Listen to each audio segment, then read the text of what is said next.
Yes, friend, ako'y nagbabalik, DJ B-Boy Bibo, para sa ating tuloy-tuloy na BB Time tungkol sa usaping pakiramdaman.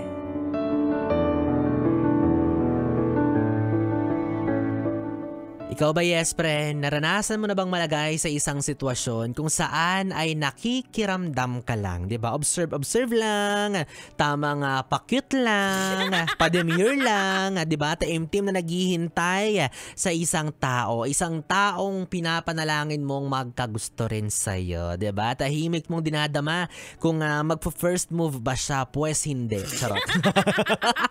Basag trip talaga si B-Boy talaga. Ganyan, 'di ba? Ganyan na ganyan ang pakiramdam ng pinagkakautangan mo. Oo, nakikiramdam sa kung kailan ka magbabayad. O baka naman daw kahit buhay ka pa, 'di ba? Kahit hindi ka pa nagmumulto, pagalawin mo daw yung baso, magparamdam ka rin. O kasi diba nakakahiya, no? Nakakahiya minsan na kung sino pa yung nagpautang, siya pa yung nahihiya, diba? Kapag nagtanong ka, uy Mars, kamusta na yung utang mo? Mababayaran mo na ba ako? Tapos bigla kang sasagutin, teka lang naman. Maghintay ka lang, ay sorry, sige po, sorry.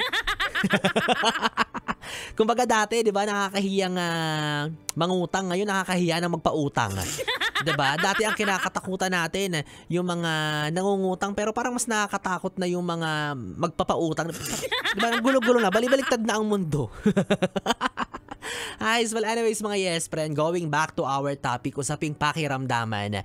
Pakiramdaman sa pagitan ng dalawang taong naghihintayan lang, no? Pero meron naman ng something na namumuo sa kanilang pagitan, sadyang hindi lang ma-address properly, hindi lang pag-usapan wholeheartedly kasi wala pang lakas ng loob. I mean, 'di ba? Single naman silang dalawa pero parang nagpapakiputan pa. Bala kayo dyan. Pag yan naagaw pa ng iba, sinasabi ko sa inyo, magsisisi rin kayo.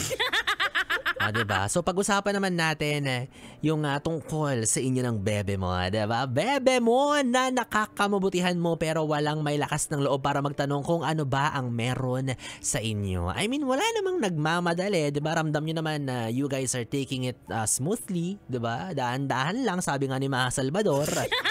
Wala rin namang umaasa na magiging kayo talaga, pero alam nyo na may nararamdaman kayo para sa isa't isa pero nagkakahiyaan, diba? Para bang, ayoko itanong kasi baka mapahiya ako. Parang mga siratong mga to. Kung ako yan, isang hello mo pa lang ay doon na agad ang isasagot ko. Ang rupok ni B-Boy.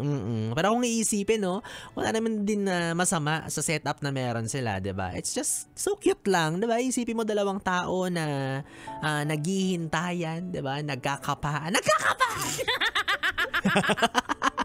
I mean, nagkakapaan, diba? Ng kung anong meron sa kanilang dalawa, kung anong setup meron sila. Kasi nga, I mean, paulit-ulit tayo dito, sabihin na natin nagkakahiyaan sila or whatsoever, pero yun eh, 'di ba? It is what it is. Pero again, walang mali sa setup nila, 'di ba?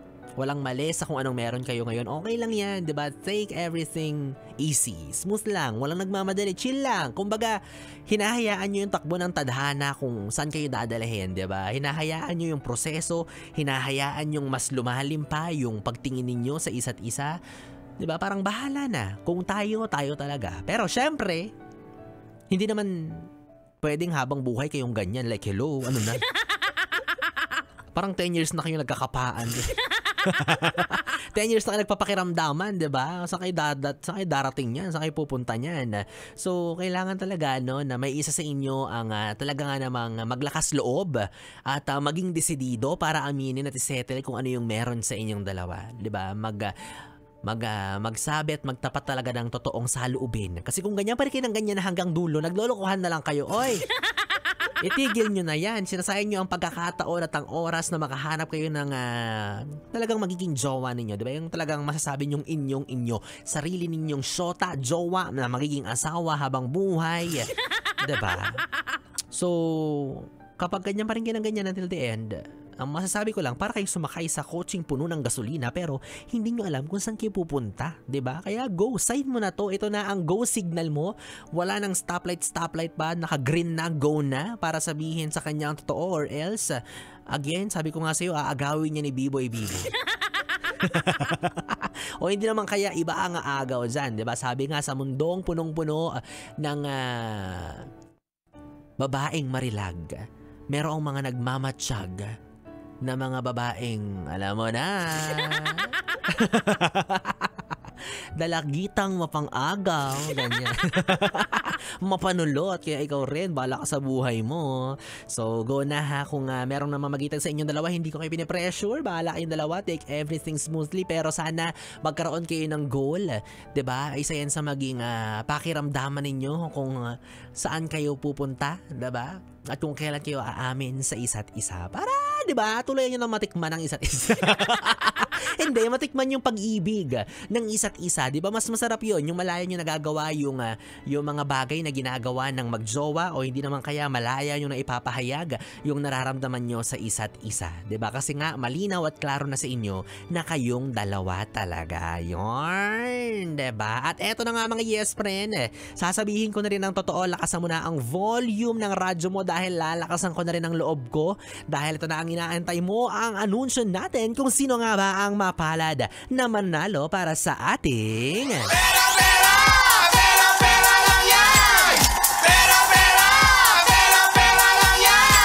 Kaya naman yes friend, wag na nating patagalin pa, hawak ko na po ang resulta dahil eto na, may mga nanalo na again, may mga meaning more than isa. Grabe naman si Biboy Bibo, napaka-generous. Kaya talaga kapag walang jowa, walang pinagkakagastusan. O dahil dyan, congratulations! Edwin Loterinya and Gay Arevalo. Congratulations sa mga pagmumukha ninyo, kayong dalawa ang nanalo. Kanina nga po, para sa mga nagtataka, ang hinahanap ni Biboy Bibo ay ang pick-up line ninyo para sa akin. At eto nga ang kanilang entry. O, unahin natin si Edwin Loterinya. Sabi niya, DJ Biboy Bibo, eto ang pick-up line ko. Ihi ka ba? Ay, panghi naman yan. Panghi naman yan, oy! Sabi niya, ihi ka ba? O bakit? Kasi ikaw ang una kong naiisip sa paggising ko at sa'yo na lang din ako kinikilig. Ay, talaga ba? Eh di galing ako sa matigas. Charot. Hindi kasi pag umaga, di ba? Ito naman ang entry ni atin yung Gay Arevalo. Sabi niya, DJ Biboy Bibo, ulam ka ba? Bakit? Kasi para kang nasa karinderya, ang daming namimili sa'yo. Pero hindi lahat gusto ka, gano'n. Hindi, charot lang. O, sabi niya, Biboy Bibo, ulam ka ba? Bakit? Ang syerep me keshe. Ganon ba? O sige na nga. O dahil dyan, oo, ulam ako. Lutuin mo na ang kanin dahil yun na lang ang kulang. Meron ka na ang pagkain. Ako na ang ulam mo for tonight. O dahil dyan, congratulations sa inyong dalawa, sa inyong mga pagmumukha. Go, Ate Gay Arevalo at Kuya Edwin Loterinya. Isa nyo ng inyong valid ID at GCash number sa aking Facebook page at DJ Biboy Bibo para tuloy nyo na maklaim ang inyong tumataginting na 500 piso. Hindi kayo hati dyan ha. Tag-isa kayong tag 500 piso. Ay, grabe naman yan. Ang swerte-swerte naman yan. Kaya ikaw, yes friend, kung gusto mo rin ng ganyan, kung gusto mo rin sumali at manalo ng papremyo, tumataginting na 500 piso ang naghihintay sa iyo. Kaya naman tuloy-tuloy lang sa pakikitutok at pakikinig sa Yes FM at tabangan mo kung sinong DJ ang posibleng magpapanalo sa iyo para sa ating